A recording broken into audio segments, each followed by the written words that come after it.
इस आहोर की ऑनलाइन क्लासों में एक बार पुनः स्वागत आप सभी का। आज हम एक नई कहानी से रूबरू होंगे जिस कहानी का नाम है पर्दा।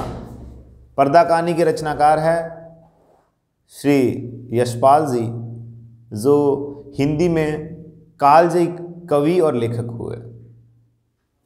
अब हम पढ़ते हैं सीधे पर्दा कहानी के ऊपर, पर उसकी कुछ मूल संवेदना है वो जान लेते हैं। तो पर्दा कहानी की मूल संवेदना ये है साहब, ये मध्यम वर्गीय परिवार की कहानी है। मध्यम वर्गीय परिवार की एक कहानी को लेकर के इस कहानी को लिखा गया है। मध्यम वर्ग की मतलब ना तो इतना हाई प्रोफाइल है कि हम किसी की बात करें कि भाई वो बहुत ही रईस हैं, बहुत ही ज़्यादा अमीर हैं, और इतना भी गरीब नहीं कि बिल्कुल वो झुग्गी झोपड़ी में रहता हो। मध्यम परिवार से तो मध्यम वर्ग की ये कहानी है। इस कहानी में एक आदमी, इसका नाम है पीर बख्श। क्या नाम है? पीर बख्श। पीर कहानी का जो आदमी है उसका नाम है पीर बख्श। हाँ, अब ये क्या करता है साहब, इसको समझने से पहले वापस इसके ऊपर आते हैं। मध्यम परिवार की कहानी है, मध्यम वर्ग की कहानी है। इसमें क्या होता है कि आदमी कई दफ़ा ऐसा करता है कि अमीर दिखने के लिए अमीरों की तरह रहना करना पसंद करता है ना। अमीर जैसे रहते हैं वैसा का वैसा वो भी फॉलो करता चलता है, ठीक है।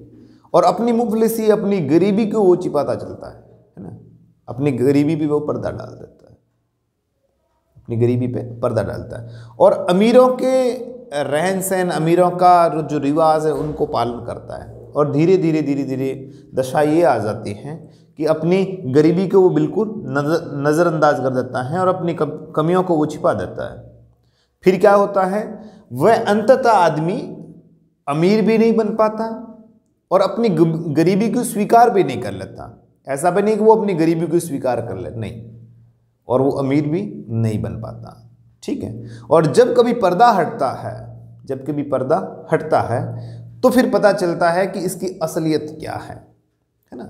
इसलिए भगवान ने जैसा आपको बनाया है उसमें रहिए, ठीक है। दिखावा ना करें, है ना, दिखावा ना करें। आपकी महत्वाकांक्षा है, ज़रूर है, आप अमीर बनिए, बेशक बनिए।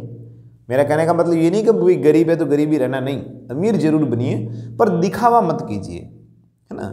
आजकल वो फैशन चल रहा है, मैंने एक बार कहा भी था, वो बाल यूं यूं करके कर रहे हैं। अरे भाई साहब, वो प्लेयर्स हैं, वो करोड़ों रुपए कमा रहे हैं, है ना।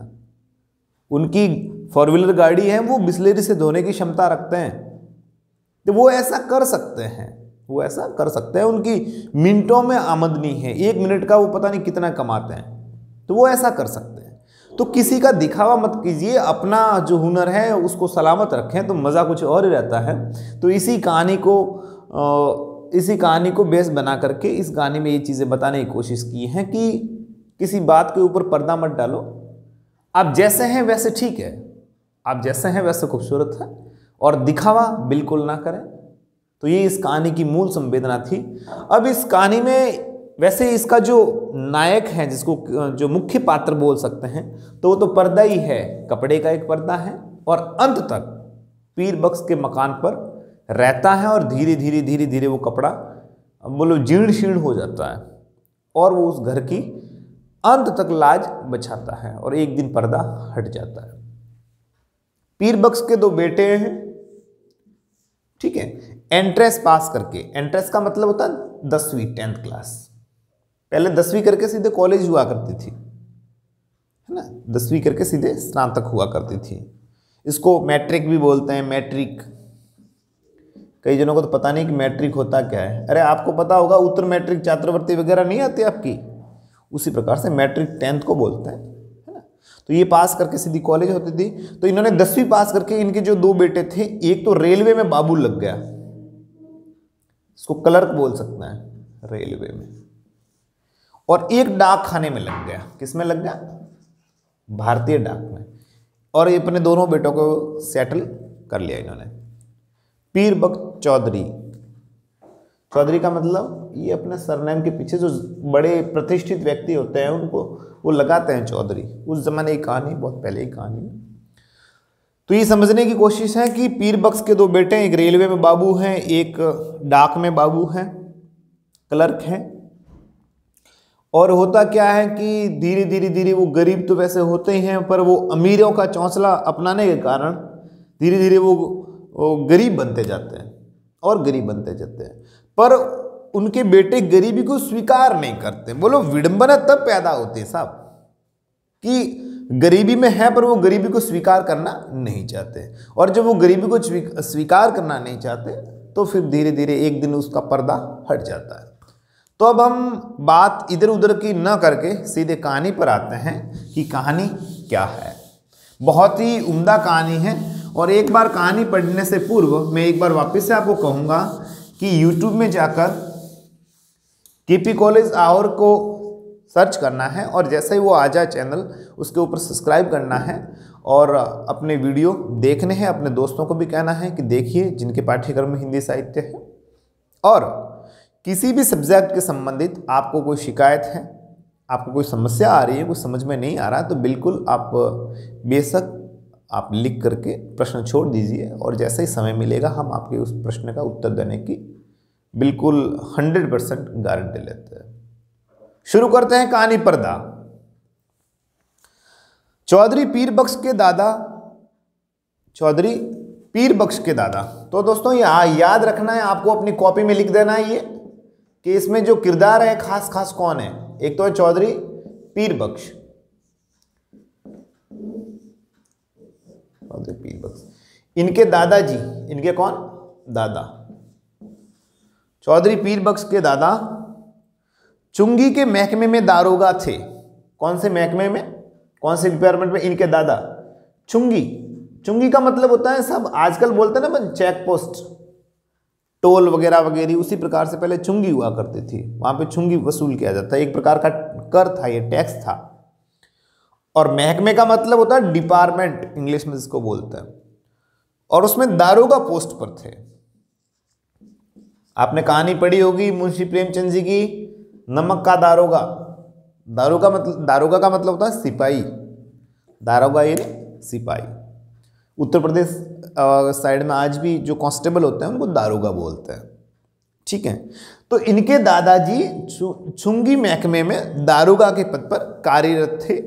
आमदनी अच्छी थी, एक छोटा पर पक्का मकान भी उन्होंने बनवा दिया था, रहने के लिए छोटा सा पर पक्का मकान बनवा लिया था। लड़कों को पूरी तालीम दी थी। एक नया शब्द आया है दोस्तों, तालीम। तो तालीम का अर्थ होता है शिक्षा। तालीम का क्या अर्थ होता है? शिक्षा। तो इनके दादाजी ने, पीर बख्श के दादाजी थे, इन्होंने पूरी तालीम दे दी थी। दोनों लड़के एंट्रेंस पास करके रेलवे में और डाक खाने में बाबू हो गए थे। मैंने बता दिया था इससे पहले कि इनके दो बेटे थे, एक तो रेलवे में और एक डाक में बाबू की पोस्ट पर लग गए थे। किनके? पीर बख्श के। चौधरी साहब की जिंदगी में लड़कों के ब्याह और बाल बच्चे भी हुए, लेकिन ओहदों और तनख्वाह में खास तरक्की ना हो सकी। ओहदा यानी पद होता है। क्या होता है साहब? पद। पद का मतलब होता है ओहदा, इसको इंग्लिश में बोलते हैं ना, कौन सी पोस्ट पे है साहब, फर्स्ट ग्रेड है, सेकंड ग्रेड है, थर्ड ग्रेड है। और तनख्वाह में खास तरक्की ना हो सकी। तरक्की का मतलब होता है इजाफा, बड़ा, उसको कहते हैं बढ़ोतरी। 30-40 रुपये माहवार के दर्जे पर ही रहे। बोलो महीने के 30-40 रुपये वो महीने के कमाते थे। माहवार महीने में एक बार होने वाला है ना। चौधरी साहब अपने जमाने की याद कर कहते, वो भी क्या वक्त थे, लोग मिडिल पास कर डिप्टी कलेक्टरी करते थे, और आजकल की तालीम है कि एंट्रेंस तक अंग्रेजी पढ़कर लड़के 30-40 से आगे नहीं बढ़ पाते। यानी उनका महीने का जो इनकम है वो 30-40 रुपये से ज़्यादा नहीं हो पाती। बेटों को ऊंचे ओहदे पर देखने का अरमान लिए ही उन्होंने आंखें मूंद ली थी। अरमान का मतलब होता है एक प्रकार से सपने। अरमान लिए हुए उन्होंने आंखें मूंद ली। आंखें मूंदने का अर्थ ये एक मुहावरा है, आंखें मूंद लेना यानी मौत हो जाना, स्वर्गवास हो जाना, आदमी की डेथ हो जाना। तो उनके धीरे धीरे उन्होंने आंखें मूंद ली, पर लड़कों को ज़्यादा जो इजाफा होना था वो नहीं हो पाया।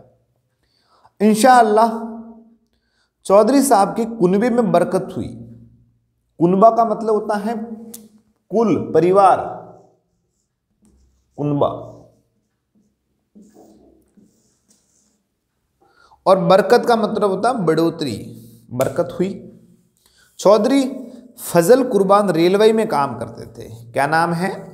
फजल कुर्बान। रेलवे में जो आदमी लगा हुआ है उसका नाम क्या है? दोस्तों उसका नाम आपको अपनी डायरी में नोट कर लेना है, उसका नाम है फजल कुर्बान। तो चौधरी फजल कुर्बान रेलवे में काम करते थे। अल्लाह ने उन्हें 4 बेटे और 3 बेटियां दी थी। इसके कितने बेटे हैं? 4 बेटे। और बेटियां कितनी हैं? 3। 4 बॉयज और 3 गर्ल्स। किसके हैं? फजल कुर्बान के। पीर बख्श के बेटा है, पीर बख्श का बेटा जो रेलवे में लगा हुआ उसके। चौधरी इलाही बख्श डाक खाने में थे। और दूसरा जो बेटा है, अपन एक बार इसको ठीक करके लिखते हैं। एक तो चौधरी, इसको ठीक करके वापस करते हैं। ये रहा अपना पीर बख्श, पीर बख्श। इसके 2 बेटे। पहला बेटा कौन सा है? फजल कुर्बान। और एक बेटा है उसका नाम है इलाही बख्श। इलाही बख्श, इलाही बख्श। अरे क्यों? इलाही बख्श। पीर बख्श के 2 बेटे, एक तो फजल कुर्बान। फजल कुर्बान की 4 बेटे और 3 बेटियां। पीर बख्श का दूसरा जो बेटा है उसका नाम है इलाही बख्श। क्या नाम है साहब? इलाही बख्श। इलाही बख्श डाक खाने में थे। ये कौन से डिपार्टमेंट में है साहब? रेलवे में। किसमें है? रेलवे। और ये डाक में, पोस्ट ऑफिस बोलते हैं, पोस्ट ऑफिस की नौकरी में है। उन्हें भी अल्लाह ने 4 बेटे और 2 लड़कियां बख्शी थी। बख्शी का मतलब होता है देना। तो कितने हैं? 4 बेटे, बॉयज हैं 4 और 2 हैं वो इनकी बस बेटियां, डॉटर। चौधरी खानदान अपने मकान की हवेली पुकारता था। मकान को हवेली पुकारता था। देखो साधारण सी बात को मैंने कहा ना, छौसले अपनाने पर ऐसी कंडीशन पैदा होती है। अब मकान को वो हवेली बोलते थे। बात को आगे बढ़ाने से पहले इसको अपनी कॉपी में नोट कर लीजिए, ताकि जब भी आप इसको पढ़ेंगे और ये पढ़ते ही आपके दिमाग में एक प्रकार से मसूदा, खाका, ड्राफ्ट बन जाएगा दिमाग में। ठीक है, तो इसको एक बार लिख दीजिए आप। चलते हैं आगे। चौधरी खानदान अपने मकान को हवेली पुकारता था। इस बात को ख्याल रखना है आपको। नाम बड़ा देने पर भी जगह तंगी रही। छोटा सा मकान था और नाम दे दिया हवेली, तो जगह तंग रही। तंग का मतलब कम रही। दारोगा साहब ने जमाने में जनाना भीतर था। दारोगा साहब के जमाने में जनाना भीतर था और बाहर बैठक में वे मोड़े पर बैठकर नेछा गुड़गुड़ाया करते थे। जनाना का मतलब होता है महिलाओं का बैठने का कमरा, जनाना। जनाना का मतलब वैसे वास्तविक जो अर्थ है वो तो होता है महिला। वो भीतर था। और चौधरी साहब जो मोड़े का मतलब होता है ना, अपने जो बैठने का नहीं होता, मुड़ा बोलते हैं जिसको अपन। और उसके ऊपर बाहर बैठकर वो हुक्का पिया करते थे। हालांकि ये चीज़ें स्वास्थ्य के लिए हानिकारक है। कहानी को मजबूती देने के लिए इनको लिखा गया है, पर इस प्रकार से वास्तविक जीवन से इसका कोई सरोकार नहीं है। उनके बाद जगह की तंगी की वजह से बैठक भी जनाने में शामिल हो गई थी और घर की डोडी पर पर्दा लटका गया था। घर की डोडी का मतलब होता है अंदर जाने का रास्ता, और उसके ऊपर क्या लटका दिया? पर्दा, है ना, उसके ऊपर पर्दा लगा दिया। छोटा सा मकान है और इतने सारे रह रहे हैं अंदर, 4 3 7 रहे, और मियाँ बीवी 9 और 6 15, और इनके भी 2 15 और 2 17, छोटा सा मकान और 17 जने रह रहे हैं। बैठक में न रहने पर भी घर की इज्जत का ख्याल था, इसलिए पर्दा बोरी के टाट का नहीं, टाट का मतलब ये वाली नहीं, टाट का मतलब होता है दरी पट्टी टाइप में होता है ना टाट, और मैं थोड़ा बेहतर बताता हूँ इसको कि बोरी नहीं होती, बोरी वगैरह वगैरह जूट या पटसन की, उसको टाट बोलता है। तो बोरी के टाट का नहीं, बढ़िया किस्म का लटकाया जाता था, कि मतलब घर की थोड़ी शान दिखे, इसलिए बोरी को तो कैसे लटका दे। एक काम करते हैं कि थोड़ा ढंग का पर्दा हो तो मजा आएगा, ताकि कम से कम अपनी इज्जत भी बनी रहे और बढ़िया भी लगे। ऐसा इनका विचार था। जाहिर दोनों भाइयों के बाल बच्चे एक ही मकान में रहते थे, पर भीतर सब अलग अलग था। रहते तो एक ही मकान में थे, पर अंदर जाने पर सबका, इसका भी अलग सिस्टम था और इसका भी अलग सिस्टम था। ड्योढ़ी का पर्दा कौन भाई लाए? इस समस्या का हल ये हुआ कि दारोगा साहब के जमाने की पलंग की रंगीन दरियां एक के बाद एक ड्योढ़ी पे लटकाई जाने लगी। अब लाए कौन? बार बार पर्दा कौन लाए? पैसे लगते हैं। तो एक काम किया इन्होंने, ये काम करते हैं कि चौधरी पीर बख्श के जो थे ना दादाजी, जो दारोगा थे, तो उनके ज़माने की जो दरियाँ थी, उन दरियों को लाया गया और उस पर्दे के ऊपर जैसे एंटर हो रहे हैं, उस जगह पे घर में जाते वक्त पर्दा कहाँ लगता है आपको पता ही होगा, तो उस जगह पर वो पर्दा लगा दिया जाता था कि बार बार मैं तो नहीं ला रहा हूँ, मेरे पास में, तो वो हर कोई ऐसा बहाना करता, तो कोई दरियाँ पड़ी ना उसको काम में लगता है।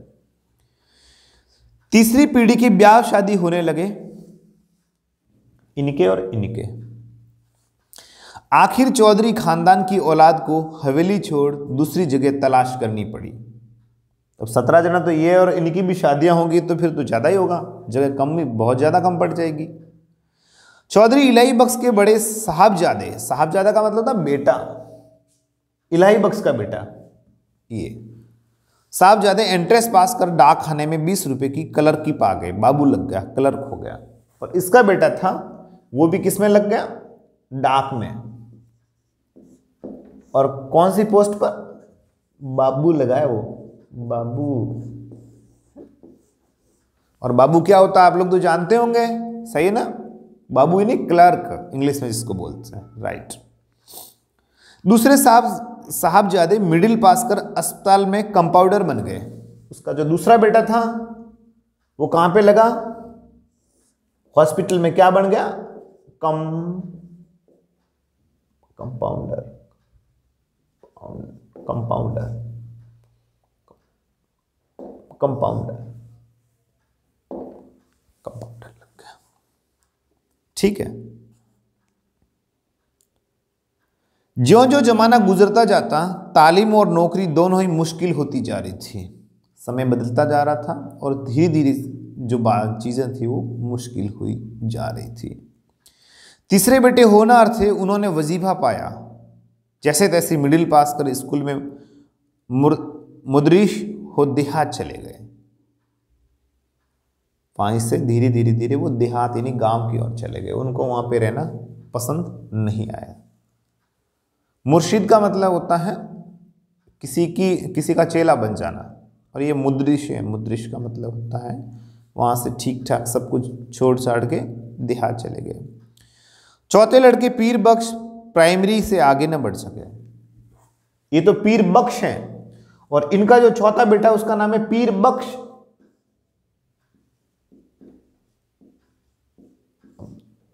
है ना? ये इलाही बख्श का बेटा, इलाही बख्श का बेटा है पीर बख्श, और ये पीर बख्श अलग है। पीर बख्श का दादा है पीर बख्श। इस बात को आपको ध्यान रखना है, इसलिए कह रहा हूं ना कि लिखते चले। पीर बख्श के 2 बेटे इलाही बख्श और फजल कुर्बान। फजल कुर्बान के 4 बेटे, एक तो है डाक खाने में, एक डाक खाने में बाबू, एक कंपाउंडर, और एक है पीर बख्श जो भी गांव चले गए छोड़ छाड़ के। इसको एक बार मिटा करके आगे का थोड़ा देखेंगे।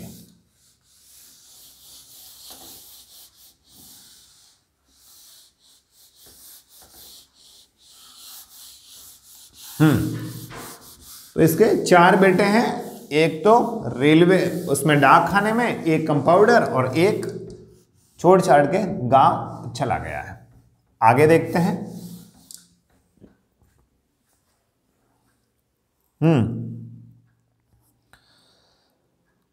तीसरे बड़े बेटे होनार थे और वो देहात चले गए, गांव चले गए। चौथे बेटे पीर बख्श प्राइमरी से आगे न बढ़ सके, और चौथा बेटा था जो पीर बख्श इलाही बख्श का बेटा, वो प्राइमरी पास कर रखी थी, 5वीं क्लास पास कर पाई, और 5वीं के बाद में बार बार फेल होते जाते थे।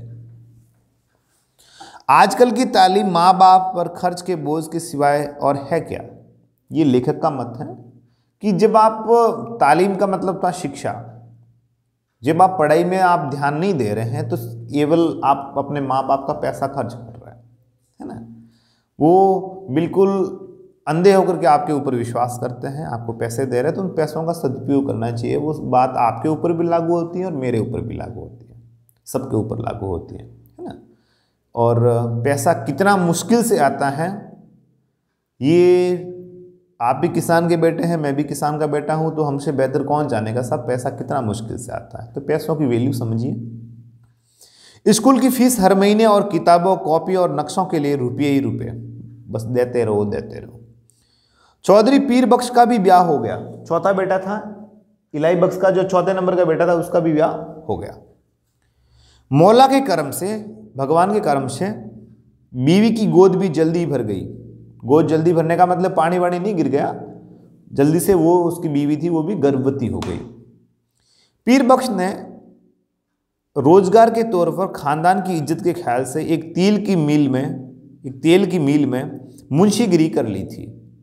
मुंशी का काम देखते थे, तेल की कोई मिल होगी, उस मिल में। तालीम ज्यादा नहीं तो क्या, सफेदपोश खानदान की इज्जत का पास तो था। सफेदपोश का मतलब था अमीर, है ना। बोला अमीर है तो वो तो सर्टिफिकेट था भाई। अमीर को तो हर कोई दे देता है, गरीब को कोई नहीं देता। जिसके पास में अमीरी का सर्टिफिकेट हो तो हर कोई उसको सैल्यूट करता, वाहवाही करता है। तो उनको वहां पे नौकरी मिल गई। मजदूरी और दस्तकारी, दस्तकारी का मतलब क्या होता है? हाथ से बनाई जाने वाली चीजें, दस्तकारी। जैसे अपने घरों पे बनाते हैं ना, ये कोई कंबल का काम करता है बनाने का, कोई दरियों का बुनने का काम करता है, कोई टोकरी बुनने का काम करता है, उसको दस्तकारी बोलते हैं। क्या बोलते हैं दोस्तों? दस्तकारी। मजदूरी और दस्तकारी उनके करने की चीजें न थी।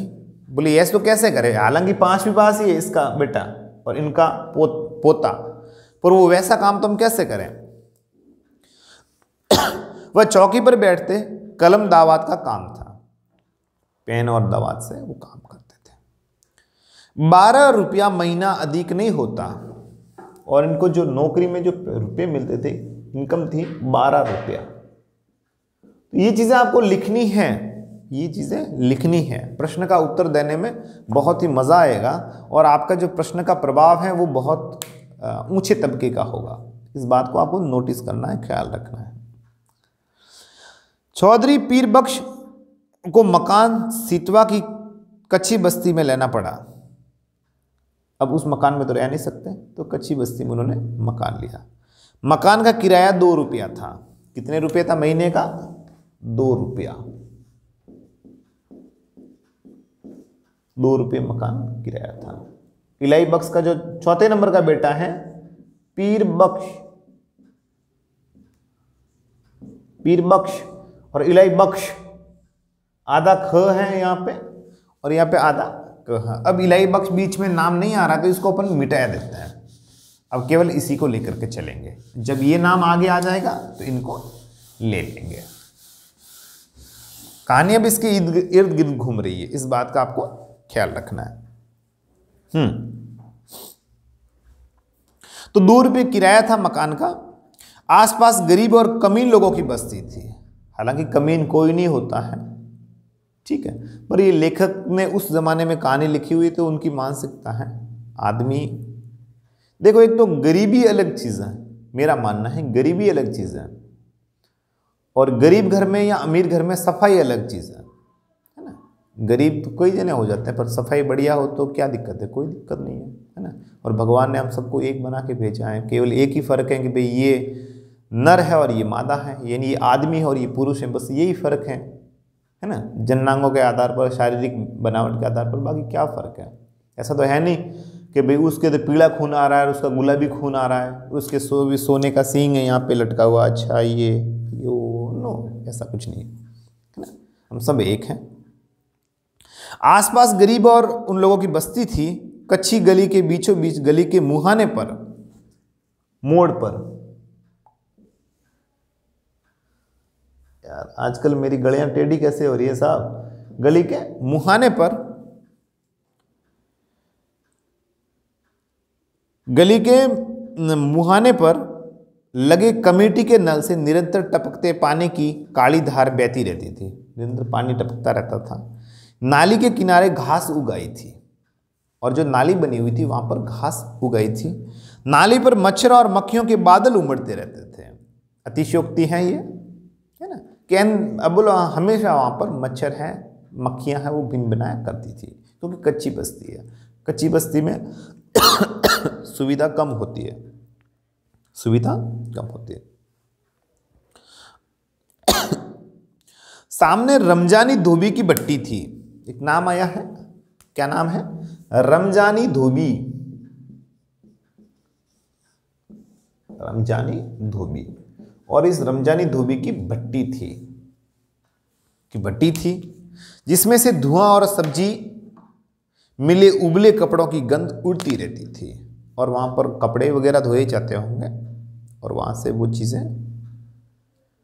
वो गंध है उस कपड़ों की, सब्जी की वगैरह वगैरह, वो निकलती रहती थी। दाई और नागरा बनाने वाले बीकानेरी मोचियों के घर थे। नागरा का मतलब यहाँ पे नगाड़ा से संबंधित है। किसके संबंधित है, नगाड़ा के संबंधित। नगाड़ा होता है ना बड़ा वाला, मंदिरों में जो होता है, जिसको बजाया जाता है चोट से, उसको अगर जीके की दृष्टि से देखें तो वो घन वाद्य यंत्र है। कैसा है, घन वाद्य यंत्र, जो चमड़े का बना होता है उसको घन वाद्य यंत्र बोलते हैं, ठीक है। और दाई और वहां पर बीकानेरी मोची, जैसे जोधपुरी जूतियां वगैरह फेमस हैं, उसी प्रकार से बीकानेरी लोग वहां पे वो नगाड़ा बनाने का काम करते थे। बाई और वर्कशॉप में काम करने वाले कूली रहते थे। वर्कशॉप का मतलब होता है कोई रेलवे की फैक्ट्री होगी, रेलवे की कोई कंपनी होगी, उसमें कूली जो काम करते थे वो वहां पे रहते थे। उस पूरी बस्ती में चौधरी पीर बख्शी पढ़े लिखे और सफेद पोश थे। उस पूरी कच्ची बस्ती में सफेद पोश का मतलब होता अमीर, और पढ़े लिखे का मतलब होगा इंटेलिजेंट। सिर्फ उनके ही घर पर डोडी पर पर्दा था, केवल अमीर लोग हैं साहब, तो उनके डोडी पर क्या लगा रखा था उन्होंने, पर्दा। हालांकि अमीर इतने हैं नहीं। उन सब लोग उन्हें चौधरी जी, मुंशी जी कहकर सलाम करते थे, और सब लोग उनको क्या करते थे, मुंशी जी और चौधरी जी कहकर सलाम करते थे। मुंशी जी क्योंकि वो मुंशी के पोस्ट पर तो थे ही, और उनको सलाम करते थे। अमीर लोग हैं साहब, हर कोई उनसे रिश्ता बनाए रखना चाहता है। किनकी बात चल रही है, पीर बख्श की, जो इलाही बख्श के बेटे हैं।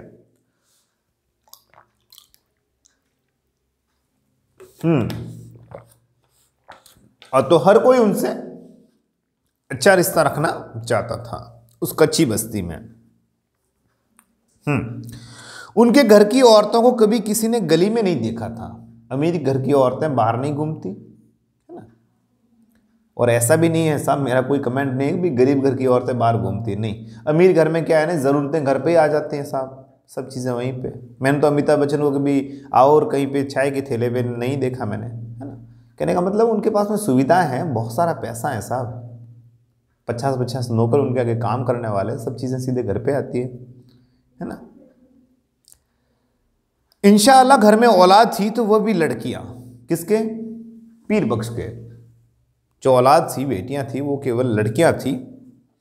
4-5 बरस की उम्र तक किसी कामकाज से बाहर नहीं निकलती, और घर की आबरू का मतलब था इज्जत के ख्याल से उनका बाहर निकलना मुनासिब न था। मुनासिब का मतलब होता है सही। छोटी बच्चियां थी, बस वो किसी काम से बाहर निकलती थी और फिर घर पे ही रहती थी। तो पीर बख्श का कोई बेटा नहीं था, केवल बेटियां थी।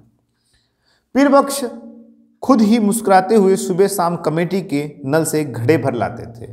और सब जब अमीर आदमी हैं तो वो पानी बाहर कैसे लेने जाएगा, उनकी औरतें पानी बाहर लेने थोड़ी जाएगी। तो पीर बख्श क्या करते थे साहब, सुबह शाम के वक्त ले लिया, ऑफिस से आ जाता वहाँ से उस मील से, और वो ले स्टील का वो कलसा यहाँ पे डाल और नल पे पानी भरने चला जाता था। तो मैं वापस से कह रहा हूँ कि इस कहानी को आपको जब भी पढ़े, मनोयोग से पढ़े, बेहतर तरीके से पढ़े, और आपको कोई संबंधित प्रश्न में कोई दिक्कत आती है तो आप बेशक जो कमेंट बॉक्स है उसमें आप टिप्पणी कीजिए, और जिस भी सब्जेक्ट में आपको प्रॉब्लम क्रिएट होती है तो आप बेशक वहाँ पे प्रश्न को लिख के भेजिए, और फैकल्टी है संबंधित प्रश्न को सुलझाने की कोशिश करेगी। इस बात का आपको बेहतर ख्याल रखना है। और कोरोना इन दिनों हावी चल रहा है तो आपको जिम्मेदारी बनती है आपकी कि आप अपने और अपने परिवार का ख्याल रखें। और उससे पहले जब आप कहानी को पढ़ें और बार बार पढ़ें। और अब मैं आपसे लेता हूँ विदा, मुझे दीजिए इजाज़त। मैं भरत कोराना, शुक्रिया, शब्बा खैर।